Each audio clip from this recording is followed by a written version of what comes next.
So this video is going to serve as a general tips and trick for fur, and I'm going to have everybody essentially just kind of watch, take notes, ask questions, and then afterwards it's going to be essentially up to you to practice in your sketchbook. And then I can even cut you paper. If you are using the gray or the brown toned paper, I can cut you pieces of it and then you can kind of practice on that. If you've been assigned the white paper, then you're totally fine because that's basically like your sketchbook. So you can just kind of keep practicing in your sketchbook, okay? You have to turn in at least 2 different types of fur texture practice. So again, just make sure that you are doing a lot of practicing because the more you practice, the better you're gonna get. And this is going to be very frustrating because Prisma is very difficult.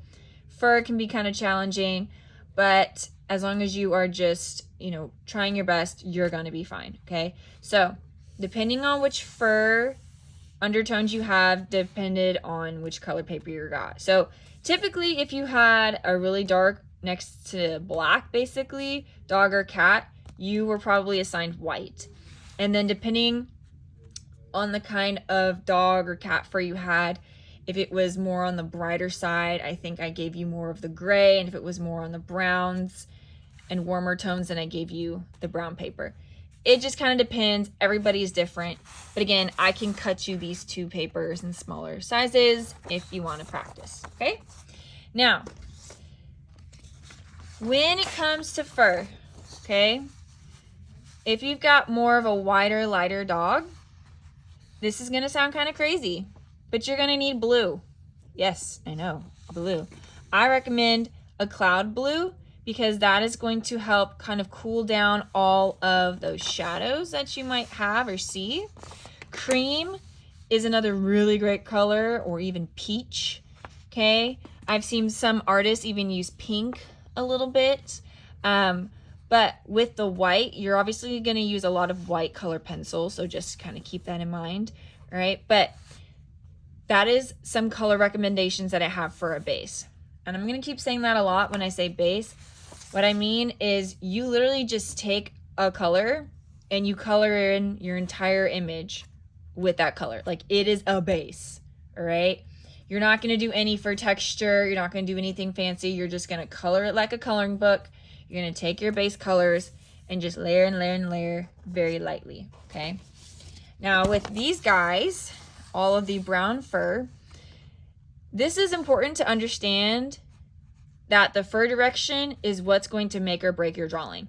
So if you have a curlier hair dog, if you're drawing a lot of straight lines, then it's not going to look like that dog or cat that you've picked, okay? It has to go with the curvature of those curls. It's not going to be perfect or exact, and that's okay, right? Curl and fur that's like on the wavier side is probably the most difficult kind of fur to draw. So not to scare y'all that have like poodles or anything, but it is really difficult because you have to get those shadows and then a highlight and just make sure that it looks curly and not awkward. So again, practicing is what's going to help. This one has a little bit longer fur, so when you're drawing, you want to make sure that your strokes are a little bit longer, right, with the color pencil. And then if you've got a short hair, then you want to make your pencil super duper sharp, like pointy, almost dangerously sharp, to get those defined areas. A good base for any of the brown fur, goldenrod is a great color. Cream or sand is a really great color for your base, okay? So again, you can just take, so this is sand, for example, and inside my contour sketch, I would color in all of it, just solid, small circles, right, with sand. Build up your layers before you start trying to do any crazy fur texture. Now, if you have a darker furred creature, then again, you were most likely assigned a white paper. And the reason why is because you want the paper to be white underneath because it's going to help create all of these lovely little highlights. If you don't have the highlights in the right spots when you're doing a darker furred creature, then it's just going to look like a shadow with like eyes poking at you, Okay, so you want to make sure that your base is pretty much any of the grays. So any of my grays, lighter grays, are going to be what you would put for a base. No, you can't actually use black, but 90% gray is pretty darn close. You're also going to want to make sure that you use indigo blues to really, you know, darken some of those values while avoiding making it super flat. And again, I know it's probably like, well, Miss Mills, it looks like it's just straight up black. Why can't I use it? Because technically, if we were to look at Miss Biddle's dog, Echo, in person, there's a lot more shine and a lot more depth to it. It's not just a solid black shadow walking around her house, right? So keep that in mind. Indigo blues, lots of grays. You're going to want a lot of grays. And you can use whites to make these highlights too, okay? So keep in mind how all of your fur direction goes, okay? So that is kind of the first little tip and trick. Now, something that I know is probably going to happen is kids are going to want to take the colored pencils and do what I call the fence technique. That does not look like fur, okay? It looks like a fence, like a bunch of little popsicle sticks. So the best way to approach fur, and again, you want to keep your pencil sharp, is you kind of want to do more of a crisscross motion, if I'm going to be honest. Not like this. We're not, you know, playing tic-tac-toe, right? 3 in a row, but kind of like looser. If you have all of your fur stopping at the same spot, it might look cartoony. So again, you want to have like a lot of your lines stopping in different areas. You can start from the bottom and kind of go in an upward motion to get more of that fur instead of going down, right? Starting from here, going down, because you have to think about it, right? If this is like the skin and our fur or hair is growing from our skin, you want it to come from that same direction. So if this is our skin and you're drawing it like this, that looks kind of weird. So don't draw that. Imagine wherever the skin is on your creature. That sounds weird, but you're going to grow from that direction, okay? So you're going to want to just kind of look at your reference photo, figure out what colors work best for you.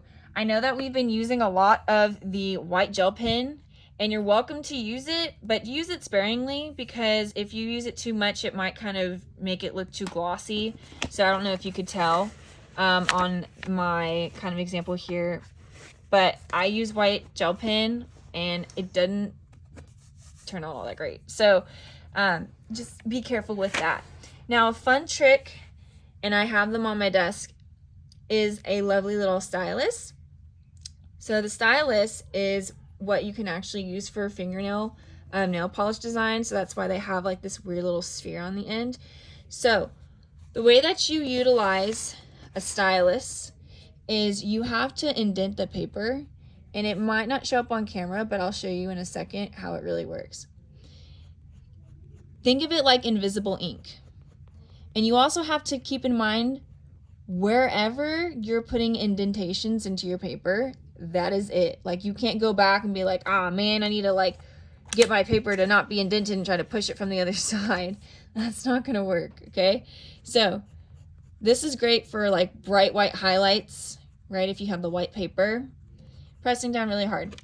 Now, I'm just gonna do this for the sake of showing you.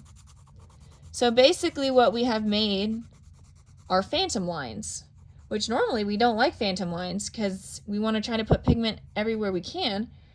And you can see I've done it earlier, right? If you have highlights in your fur, make sure that you take advantage of this tool. That'd be a really great thing, okay? Now, a way to avoid making your animal look very cartoony, and again, a lot of you might want to be very tempted to do like line by line, okay? If we look at some of these reference photos, any of them really, there's not a lot of line by line, fur by fur, okay?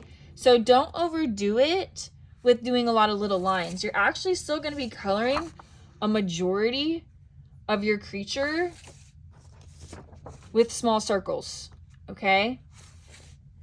So keep that in mind when you're doing anything on your creature, okay? Don't get overly cartoony with line, line, line, line, line, right? Some of you are going to have more of like our natural small circles, build up all the colors that you think you see, and then maybe you can add a few lines here and there to make it look more like fur, okay?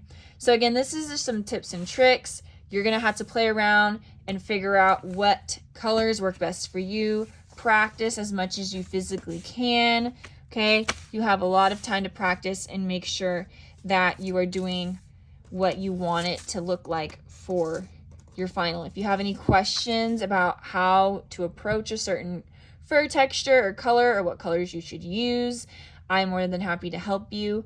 But this was just my general tips and trick video before you start your fur.